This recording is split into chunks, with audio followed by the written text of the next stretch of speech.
அறுசுவை அமுதம்.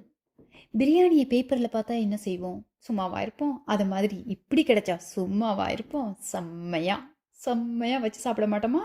அப்படிதாங்க செம்மையாக செஞ்சுட்டு ரசித்து சாப்பிட போகிறேன். வாசம் செம்மையாக இருக்குது. அனைவருக்கும் வணக்கம். இன்னைக்கு ஆயத்தி கிச்சனில் நம்ம என்ன பார்க்க போகிறோம்னா, சிக்கன் ஃப்ரை பண்ணி பிரியாணி எப்படி செய்கிறது, சூப்பராக செம்மையாக நச்சுன்னு நாக்குக்கு அப்படியே கேக்க சாப்பிட்ற மாதிரி வாங்க கண்டிப்பாக செஞ்சிடலாம். நான் 1 கிலோ சிக்கன் எடுத்துருக்கேன். 1/4 டீஸ்பூன் லைம் ஜூஸ் சேர்த்துருக்கோம். 1 டீஸ்பூன் மிளகாய்த்தூள், 1 டீஸ்பூன் மஞ்சத்தூள், 1 டீஸ்பூன் கரம் மசாலா, 1 டீஸ்பூன் உப்பு, 1/4 டீஸ்பூன் மிளகுத்தூள். நல்லா மிக்ஸ் பண்ணி ஒரு 15 நிமிஷம் வச்சுருங்க. நம்மால் இப்படி மூடி வச்சிடலாம். இப்போ 15 நிமிஷம் ஆயிடுச்சு. நம்ம பொரிக்கலாம். பொரிக்கும் போது என்னென்னா, அதிகமாக பொரிச்சு எடுக்கக்கூடாது, லைட்டாக பொரிஞ்சும் பொரியாமலும். ஓகேவா?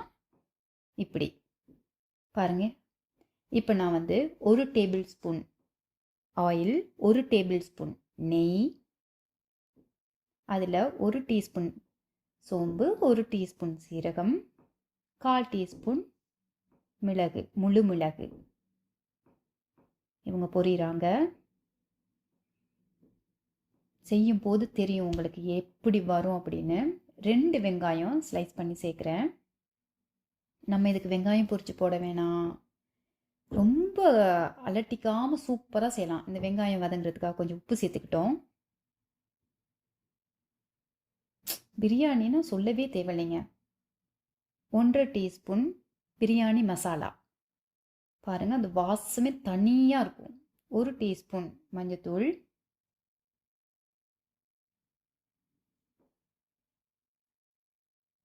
1 டீஸ்பூன் மிளகாய்த்தூள்,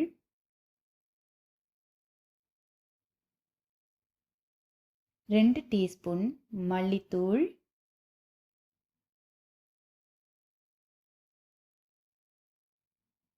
1 டீஸ்பூன் சீரகத்தூள். இதை நல்லா இதோடு சேர்ந்து வதங்க விட்டுடலாம். 1 டீஸ்பூன் இஞ்சி விழுது, 1 டீஸ்பூன் பூண்டு விழுது. இதை நம்ம 1/4 டீஸ்பூன் நெய்யில் நல்லா ஃப்ரை ஆக விட போகிறோம். தனியாக நெய்யில் வறுத்தெடுக்கும்போது செம்மையாக இருக்கும். அதனால தான் இதை இப்படி செய்கிறேன். கண்டிப்பாக நீங்களும் இதே மாதிரி ட்ரை பண்ணுங்கள். பிரியாணியில் பாத்திரத்தில் ஒரு ரைஸ் கூட மிஞ்சம் இல்லாத அளவுக்கு சாப்பிட்டு முடிச்சிருவோம்.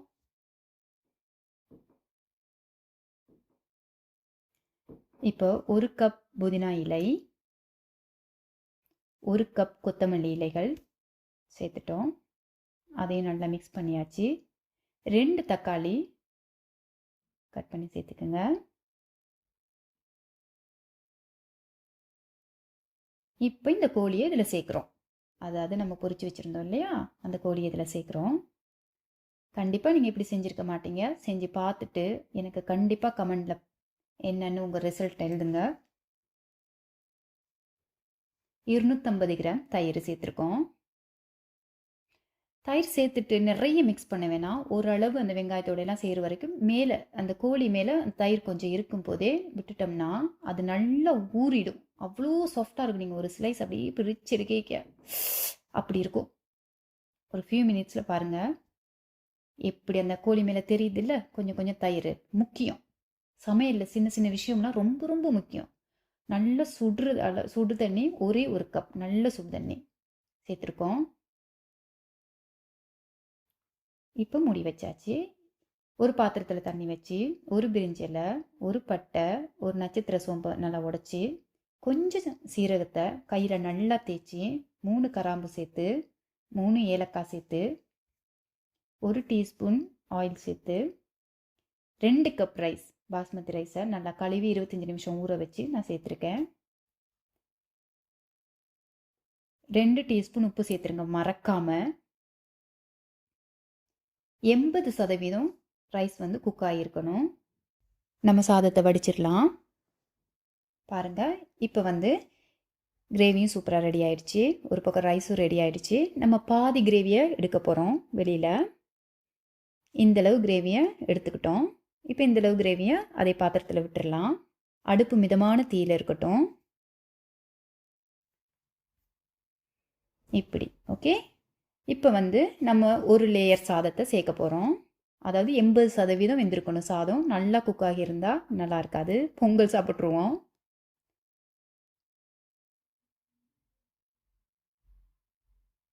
இப்போ இதுக்கு மேலே இன்னொரு லேயர் கிரேவியை சேர்க்குறோம். அந்த சிக்கனோட டேஸ்ட்டு தனி லெவலில் இருக்குங்க. அதுக்கும் மேலே இந்த பிரியாணி நாக்கில் வச்சது அப்படி கரைஞ்சி போயிடும். எப்படி போயிடும்? கரைஞ்சி. நீங்கள் செஞ்சு கண்டிப்பாக பாருங்கள். இப்போ நம்ம எல்லாத்தையும் இதில் சேர்த்துட்டோம். இதுக்கு மேலே இன்னொரு லேயர். நீங்கள் வெங்காயம் வேணால் பொரித்து சேர்த்துக்கலாம். எனக்கு தேவைப்படலை, ஏன்னா ஏற்கனவே இது செம்ம சூப்பராக இருக்க போகுது. நல்லா மேலையெல்லாம் இது பண்ணிவிட்டு இப்போ கொஞ்சம் கொத்தமல்லி தலைகள் கண்டிப்பாக. நான் ஒரு 10 முந்திரி எடுத்து நல்லா வறுத்து மேலே சேர்க்குறேன். இதுக்கு மேலே நீங்கள் பச்சை மிளகா கூட கீறி போடலாம், சூப்பராக இருக்கும். இப்போ நம்ம 1/4 கப் பாலில், சூடான பாலில், வெது வெதுத்த சூடு, அதில் 2 இதழ் சஃப்ரான் சேர்த்து நான் இப்போ இதில் சேர்த்து விடுறேன். இப்போ இதை ஒரு 10 நிமிஷம் தம்மில் விட்டால் போதும். செம்மையாக நம்ம பிரியாணி சூப்பராக நாக்கு ஊற ஊற வாசம் எனக்கு தொலைக்குது. என் வீடே எனக்கு நாக்கு இப்போவே வாவானுது.